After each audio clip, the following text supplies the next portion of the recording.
നമ്മൾ കാറിന്റെ അൾട്ടർനേറ്റർ ഒന്ന് പണിയെടുക്കണമായിരുന്നു കേട്ടോ. അപ്പൊ അത് കാണിക്കാനായിട്ട് നമ്മുടെ പഴയക്കടിയിലെ ഇലക്ട്രിക് വർക്ക്ഷോപ്പിൽ കേട്ടോ വന്നത്. വണ്ടി അപ്പോൾ നിർത്തി കൊടുത്തു. അപ്പൊ തിരിച്ച് വീട്ടിൽ പോയി എനിക്ക് വണ്ടിയില്ല. എനിക്ക് പോകാനായിട്ട് അച്ഛനെ വിളിച്ച് വരുത്തോട്ടെ ചെയ്തു. അങ്ങനെ ഞങ്ങൾ വീട്ടിലെത്തിയപ്പോൾ നല്ല വിശപ്പ്, നല്ല നത്തൽ മീൻ വറുത്തത് മീൻ കറി. അപ്പൊ അതാണ്ട് വെച്ച് സമയം ഒരു 12 മണിയായപ്പോൾ നേരെ മുടിയാട്ടാൻ വേണ്ടി പോയിട്ട് ഈ കാണുന്നതാട്ടോ അമ്മയ്ക്ക് നാട്ടിലൊരു തയ്യൽ ഷോപ്പ് കൂടി ഉണ്ട്. വീട്ടിൽ നിന്ന് എങ്ങോട്ട് പുറത്ത് പോകാൻ അമ്മയോട് പറഞ്ഞിട്ടോ പോകും. എവിടെയെങ്കിലും പോകുമ്പോൾ അമ്മയോട് പറയാനുള്ള കാരണം നമ്മുടെ ഒരു നേരിൽ കണ്ട അമ്മ വിളിക്കട്ടെ എങ്ങോട്ടാ പോകണമെന്ന് പറഞ്ഞിട്ട് അങ്ങനെ മുടിവെട്ടലൊക്കെ കഴിഞ്ഞിട്ടോ.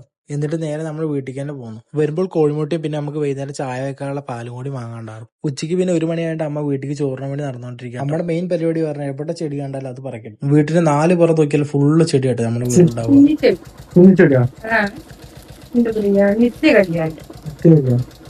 പിന്നെ അമ്മ നേരെ അടുക്കളേക്കും കയറി, ഞാൻ നേരെ കുളിക്കാനും കയറിയിട്ട്. നമ്മൾ മുടി വെട്ട് വന്നതിന് എപ്പോഴും കുളിക്കലൊരു പതിവുള്ളതാണ്. കുറച്ച് കഴിഞ്ഞപ്പോഴേക്കും എന്റെ പൊണ്ടായിട്ട് ക്ലാസ് കഴിഞ്ഞ് വന്നു. അവളുടെ ഒപ്പം വന്നത് നമ്മുടെ അച്ഛന്റെ അനിയന്റെ മകനാട്ടോ.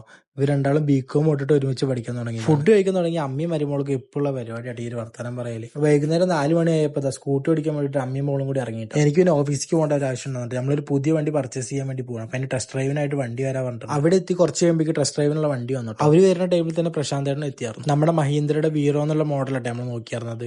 ഇപ്പൊ പ്രശാന്തേട്ടൻ ട്രയൽ അടിക്കാൻ വേണ്ടി പോകും. വണ്ടി ഓടിച്ചു നോക്കിയപ്പോഴൊക്കെ പക്കേട്ടോ. ഞങ്ങളുടെ യൂസേജിന് വണ്ടിയുടെ പെട്ടി ഒരു 10 അടിയെങ്കിലും വേണം. പക്ഷെ ഇതൊരു 9.25 അടിയുള്ളൂ. അങ്ങനെ തിരിച്ച് വീട്ടിൽ പോകുമ്പോൾ നല്ലൊരു മഴയും കൂടി കിട്ടിയിട്ടോ. അപ്പൊ മഴയത്ത് കയറി നിന്നു. മഴ പോയപ്പോ വീണ്ടും വണ്ടി എടുത്ത് പോയി. അങ്ങനെ ഒരു വിധത്തിൽ വീട് രാവിലെ കൊടുത്ത കാർ റെഡി ആയിട്ട് പറഞ്ഞിട്ട് വിളിച്ചായിരുന്നു കേട്ടോ. അപ്പൊ അത് എടുക്കാൻ വേണ്ടി പോവാണ്. കാർ എടുത്ത് തിരിച്ചെത്തിയപ്പോഴാട്ടോ അച്ഛനും മോളും കൂടി ഇന്നത്തെ നൈറ്റ് ഫുഡ് പുറത്തുനിന്നാക്കി. അങ്ങനെ എല്ലാവരും കൂടി ഫുഡ് കഴിക്കാൻ വേണ്ടിട്ട് ഒറ്റപ്പാലത്തിൽ കേട്ടോ പോയി. ഫുഡ് കഴിക്കാനായിട്ട് അവിടെ ഒറ്റപ്പാലത്തിൽ അറേബ്യനിൽ കേട്ടോ വന്നത്. ഇവിടെ എത്തിയപ്പോ നല്ല മഴ. അച്ഛനൊക്കെ മുന്നിൽ ഓടിയിട്ടോ. എന്താ പിന്നാലെ അവളും പോകണം.